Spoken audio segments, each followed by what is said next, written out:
Welcome to the deep dive. Today, we're not just scratching the surface, we're really plunging headfirst into the, let's say, unconventional wisdom of Richard Branson and his book, Like a Virgin, Secrets They Won't Teach You at Business School. Ah, yes, Branson. The ultimate adventurer, entrepreneur, right? Behind Virgin Group Airlines, music, even space travel, believe it or not. Exactly. And he's got other bestsellers too: Losing My Virginity, Business Stripped Bare, Screw Business as Usual, Screw It, Let's Do It. Millions have read them. He's based out on Necker Island now. Right, living the dream. But what really grabs you, I think, is that Branson himself never set foot in a business school. He's been open about having dyslexia and, well, what we now probably call ADD. Traditional schooling just wasn't his thing. Which is precisely why his perspective is so fascinating. His insights aren't, academic theories pulled from a textbook. They're hammered out in the real world, building this huge, diverse empire, often by, well, breaking all the rules. Exactly. And that's really the core of why this deep dive feels so valuable today. We're not dissecting standard case studies or abstract models. No, we're getting it straight from the source. Yeah. Someone who built something massive by constantly questioning how things are usually done. Yeah. Our mission today really is to pull out those fundamental principles, the actionable stuff Branson learned over decades. Think of it like getting his hard-won lessons kind of tailored for you, the listener. Yeah, a direct download. Right. So as we get into it, a few questions jump out, like, what's the absolute core message from Branson about starting and running a business? Mhm. What are the biggest takeaways, the most powerful lessons he shares? And maybe most importantly, how can you, listening now, take these ideas and actually use them? Whether you're starting something new, figuring out your career, or just want to understand business better, especially without that formal B-school background. Okay, let's get into it. Okay, so Branson basically says there's no single magic bullet for success, no secret formula. But he does lay out 5 sort of core principles for getting a business going and making it last. And what's really striking is how practical and, well, human-centered they are. You can tell they come straight from his own experiences and, the whole virgin vibe. Absolutely. So his first principle sounds almost too simple. Create something people genuinely need or want. Obvious, maybe, but foundational. Totally. He uses Virgin entering the airline business as the prime example. He Yeah. was flying a lot for Virgin Music and just found the whole experience, well, pretty awful. He wasn't alone there, I imagine. Right. So the goal wasn't necessarily to build a technologically superior plane, but to completely change the experience of flying. Better service, a more enjoyable atmosphere. It was about spotting a real frustration people had and tackling it directly. That's such a key distinction, isn't it? It wasn't a tech breakthrough initially. It was an innovation in service delivery. It really underlines how empathy, like truly understanding customer pain points, can uncover huge opportunities. Exactly. And that leads straight into principle number 2, deliver fantastic customer service. He actually calls Virgin Atlantic's friendly crews a breakthrough idea. Which might sound basic now, but back then, maybe not so much. Well, he argues that in a crowded market, great service isn't just a nice to have, it's absolutely vital. It's how you stand out and build loyalty. So what does fantastic customer service really look like for him? It's more than just being polite. Right. It's about a genuine commitment to the passenger having a good experience. And crucially, it often means empowering your frontline staff, the cabin crew, the gate agents, to actually solve problems and go the extra mile. Which brings us neatly to his third principle. Exactly. Making sure your own people, your employees, are the top priority. Yeah. He argues really powerfully that they aren't just cogs in the machine. They're your biggest asset. And in service businesses, often, they are the product. That's a strong statement. It is. He hammers home the importance of good leadership, really knowing your team, talking with them, not at them. He points out that people often leave jobs not just for money, but because they feel ignored or undervalued. And if your team's unhappy, That negativity inevitably leaks out to the customers. It's unavoidable. it really flips that traditional corporate pyramid upside down, doesn't it? Usually it's shareholders first. Branson says, no, employees first. Yeah, the logic being that happy, motivated employees naturally give better service, which leads to happy customers, and then the shareholders benefit. It makes sense when you think about it. He shares a story about that, doesn't he? Some manager on Necker Island. Oh, yeah. The new general manager he hired tried to make it more formal, telling staff not to chat too personally with guests. And apparently, the whole vibe of the island changed almost overnight, became less welcoming. Wow. Branson had to step in personally to fix it. It really shows how important that trust and open atmosphere is. And oh, this is a great one. He talks about giving second chances. Yeah. There's this story about a talent scout at Virgin Records caught stealing records instead of firing him on the spot. Which most would, probably. Right. Branson gave him a stern warning that kept him on. And that same scout later discovered Culture Club. No way. That's amazing. It really speaks volumes about his belief in people, doesn't it? Yeah. A culture of trust where a mistake isn't always the end of the road. Absolutely. Okay, principle number 4. Be willing to buck the trend. Be different. He talks about how smaller companies have this built-in agility, right? They can move faster, try things bigger, more bureaucratic outfits can't. Like the Virgin Atlantic example. Exactly. The upper-class limousine service they offered early on, a big airline with hubs all over, couldn't easily copy that everywhere. It gave Virgin an edge. And then there's the ultimate example. Virgin Galactic, yeah. Not just entering a market, but literally creating a whole new one for commercial space travel. That really shows the power of innovation, of not being afraid to challenge how things are done. For smaller players, being different isn't just branding, it's strategy. Finding a niche that big guys can't easily fill. Totally. And finally, principle number 5, have fun. He insists, quite simply, if you're not enjoying your business, you're probably doing something wrong. Like that. He puts huge value on having good, enjoyable relationships with your team, your partners. He even says he'd rather run a fun, successful, smaller business than a miserable, giant corporation any day. And that sense of fun is so baked into the Virgin brand, isn't it? It makes the whole thing feel more human, more relatable for employees and customers alike.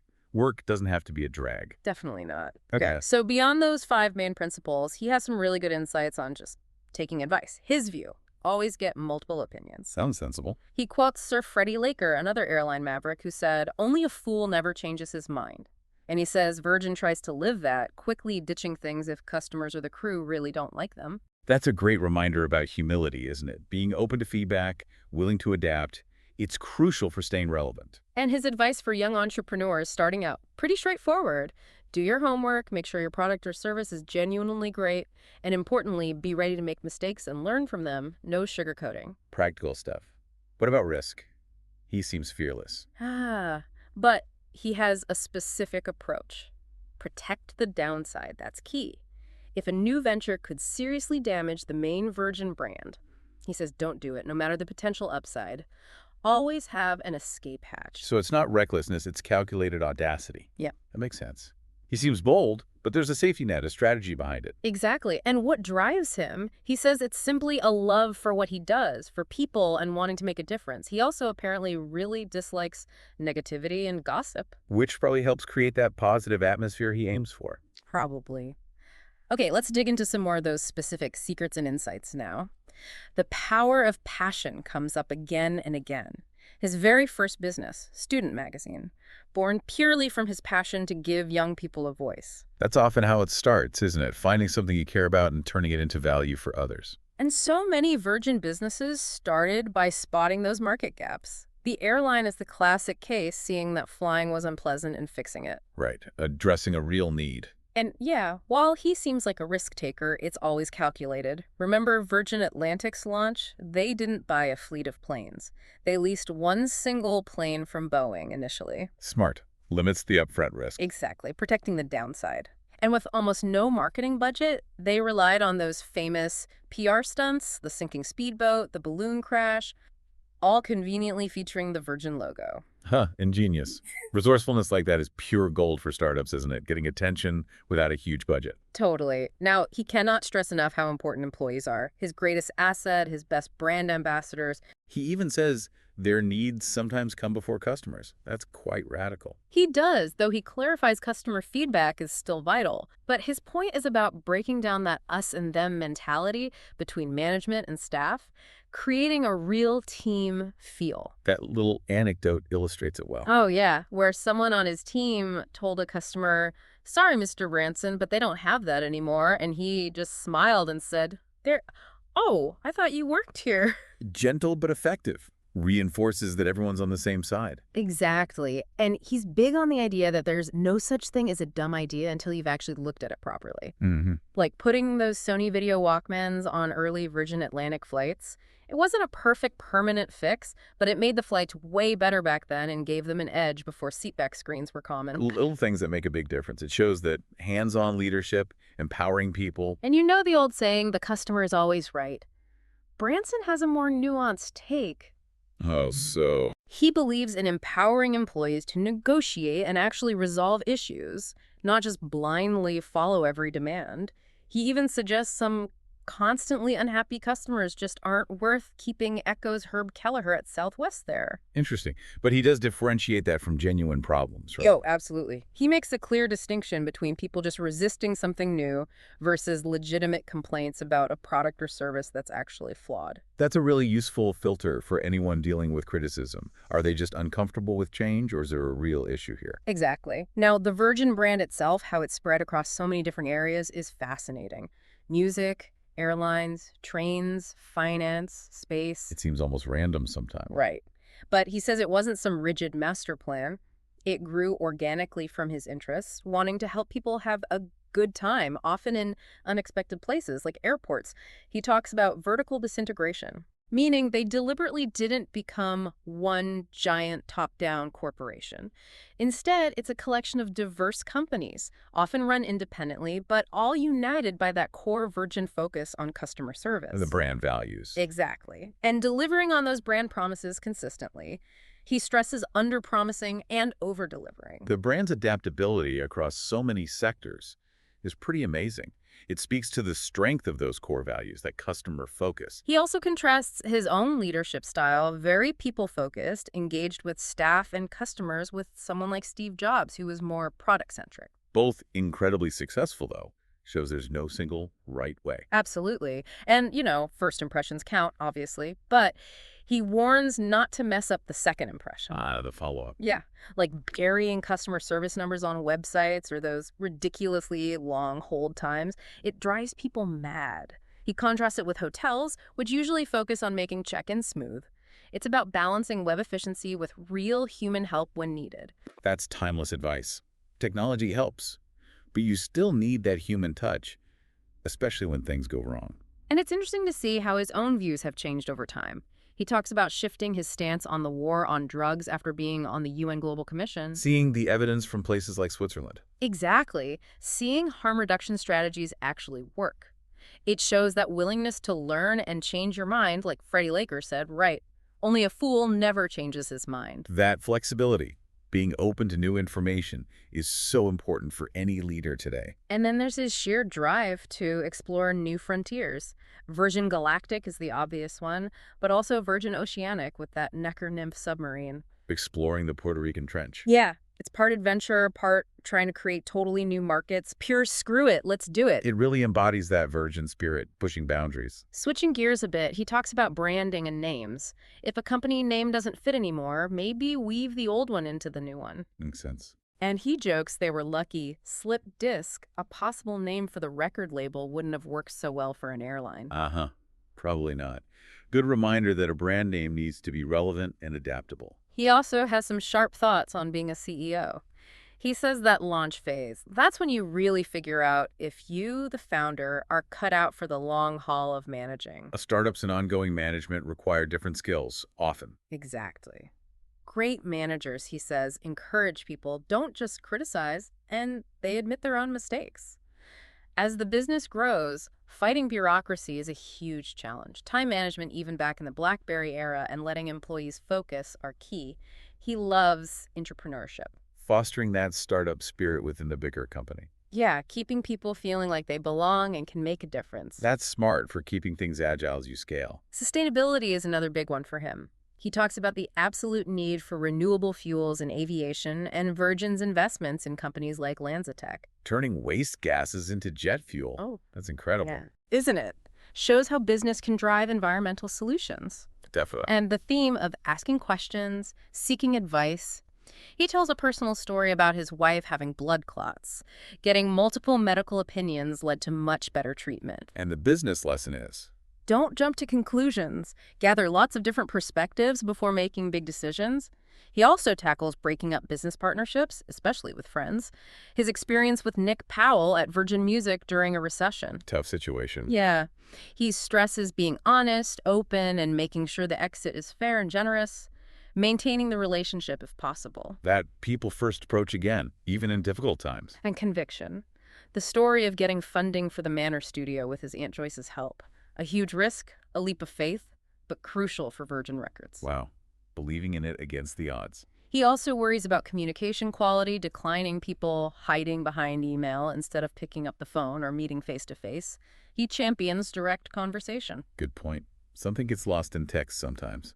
And look, accidents happen, mistakes are made. Be ready, keep the press in the loop, apologize sincerely if you need to, and learn from it. He even connects his hang gliding adventures to thinking about Virgin Galactic. Resilience, learning from everything, connecting dots, the entrepreneurial mindset. Aiming high, like his balloon flights across the Atlantic and Pacific, involves engineering, adventure, celebrity, business strategy, all mixed together.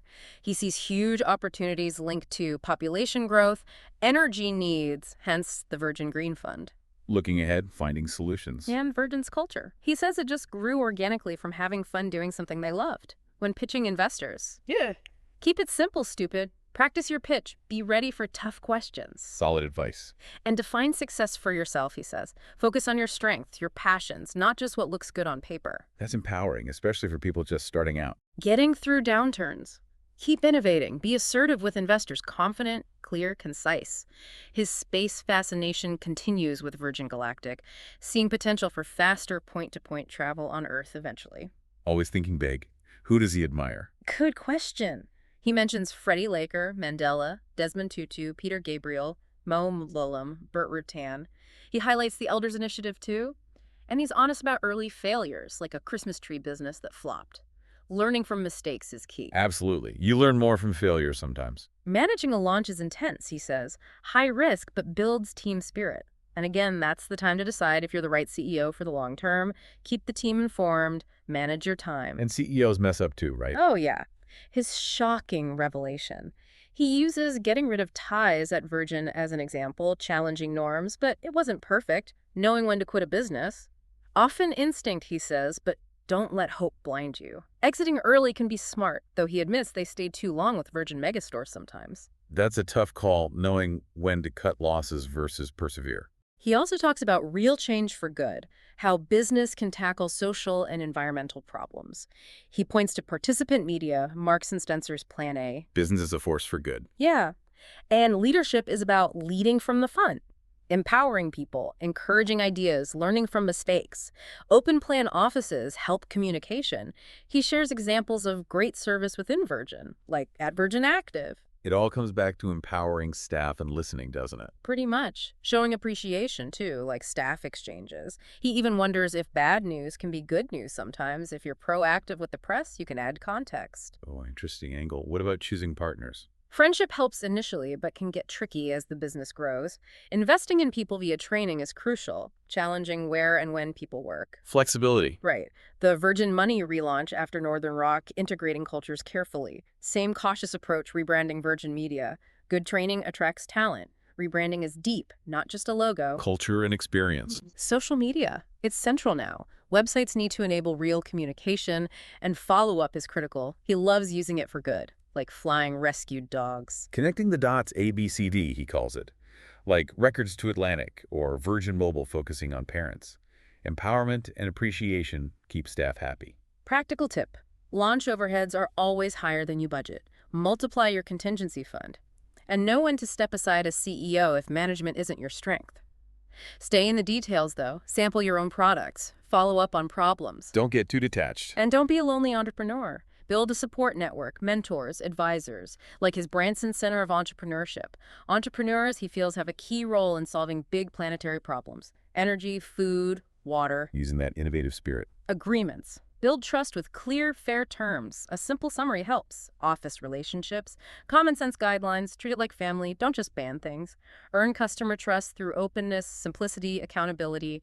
Differentiate based on trust. And take breaks, essential for motivation, health, creativity, keeping good people. Absolutely. Brand consistency across all Virgin companies is vital training, shared values. Entrepreneurship is like a long university course, always learning. Love that analogy. And finally, flip that pyramid. Employees first, then customers, then shareholders. Happy staff, happy customers, profit. Balance work and life. Empower people to solve problems. Don't just hand things out. Be flexible about where, when work happens. His Kickstart the Economy tips cover a lot. Lending, big projects, communication, ideas, learning from mistakes, incentives, R&D, supporting entrepreneurs, cutting red tape, global trade. And mentorship, build a team, teach them to be bold. The final lesson. School of hard knocks. Failure is learning. Work hard, persevere, keep smiling. Wow. That's a pretty comprehensive rundown of his philosophy, gleaned from an incredible journey. So yeah, to kind of wrap it all up, Branson's core thinking really boils down to a few key things, doesn't it? Put people, your employees, and your customers first. Absolutely. Embrace risk, but make sure it's calculated. Always have that escape hatch. Be adaptable. Don't be afraid to challenge how things are normally done.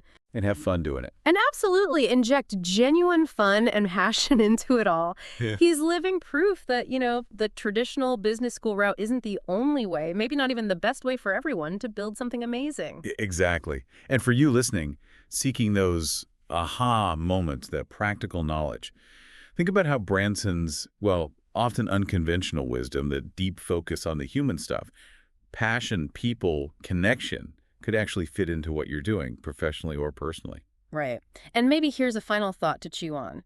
Considering Branson's journey, all its twists and turns, what seemingly un-business school idea, like maybe prioritizing fun at work or radically empowering your team or just focusing relentlessly on making a positive impact, what if that holds the key to your next big breakthrough? Or maybe just leads you to a more fulfilling path? It's a powerful reminder, isn't it? Prioritize people, follow your passion, and don't be afraid to shake things up. Definitely something to think about. Thanks for diving deep with us.